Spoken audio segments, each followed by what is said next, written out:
Terminator 2 Judgment Day, in my opinion, is one of the best movies and movie sequels of all time and really sets the bar when it hit cinemas back in 1991. Though in saying that, I was far too young to see it as I would have only been 1 at the time, so I watched it much later.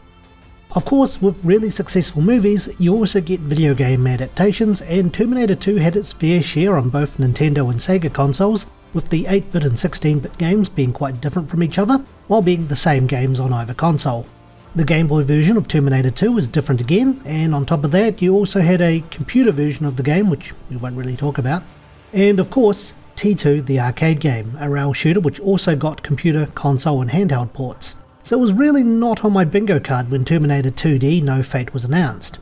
At the time, a part of me had thought to myself, why? There were already games based on Terminator 2, did we really need another one? But being based on one of my favourite movies, I was determined to play it anyway regardless.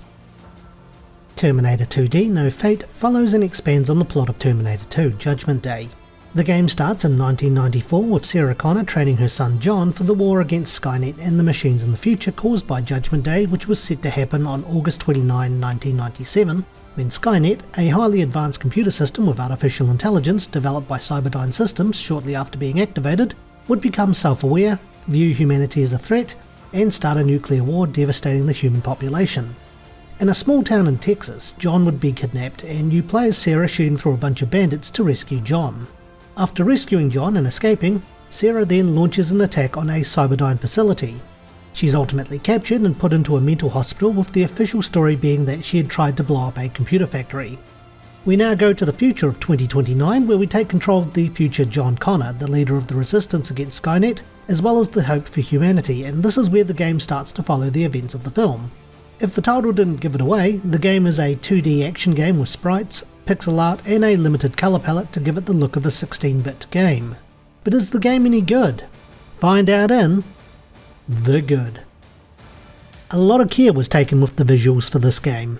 I appreciate the aesthetics of a limited colour palette to give the game the feel of an older 16-bit game, and you can even put on a CRT filter, though it's more or less scan lines and blur. And if you're after something a little more authentic looking, you can grab a free application called ShaderGlass, which will give you a lot more options in terms of screen filters that you can fine tune to your liking.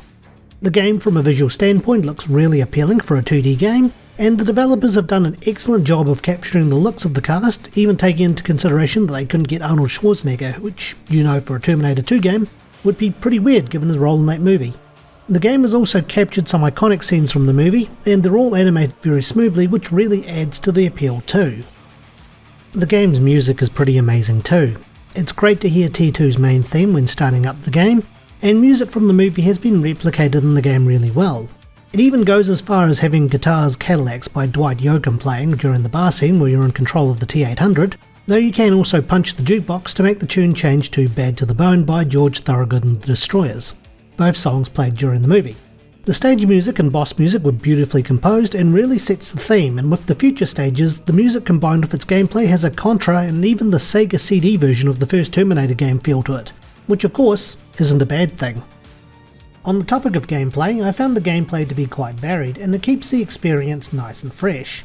While a good part of the game is running and gunning with boss battles, it is broken up with levels such as the T-800 brawling through the bikers in the bar for clothes and a weapon, John having to escape on a dirt bike from the T-1000 who is chasing him with a truck, which leads to the iconic chase through the canal, and a stealth segment where Sarah is trying to escape the hospital while stealthily taking out enemies and having to avoid the T-1000 as the main examples.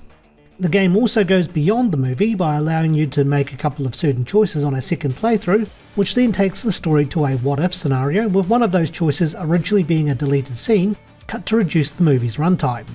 The game didn't have to do that, but I appreciated its inclusion. In the running and gunning sections, the game rewards you for not taking damage throughout the level.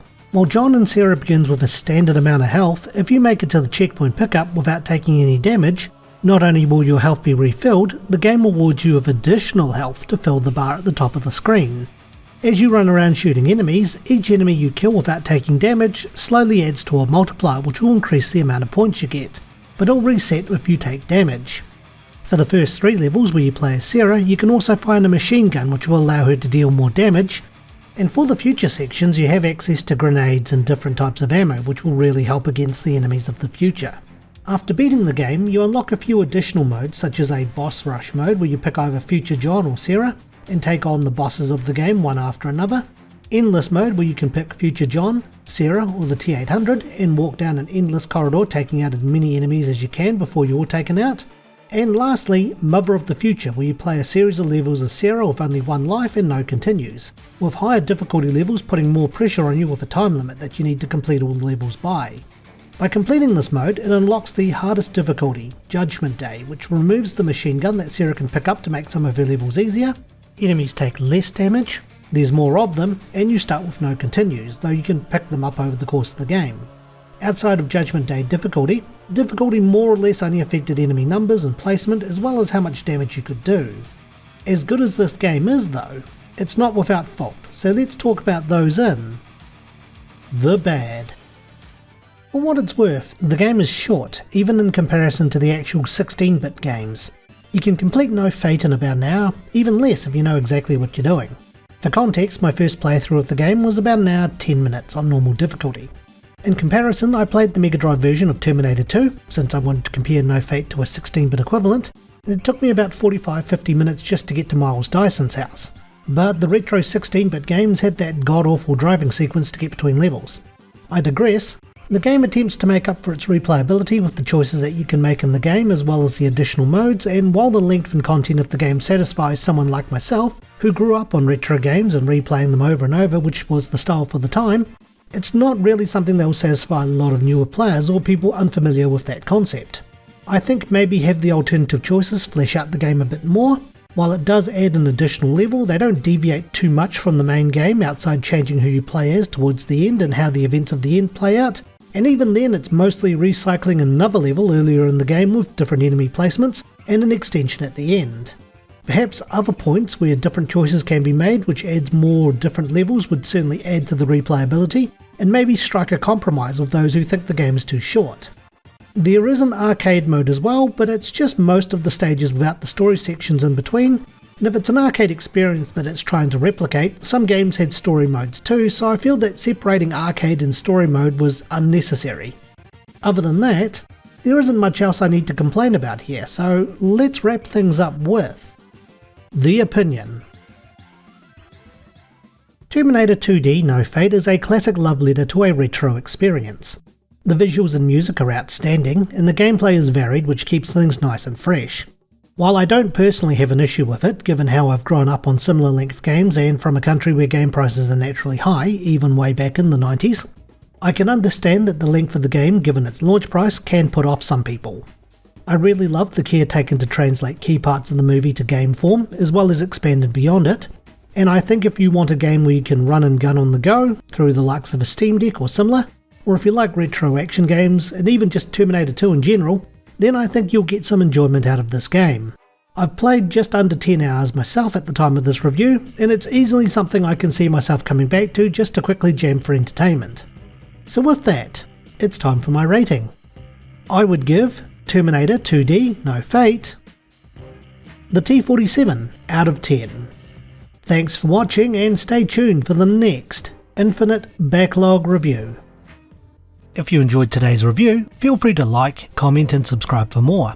You can check out our other videos or follow us on X, Instagram and Facebook. Once again, thank you for watching.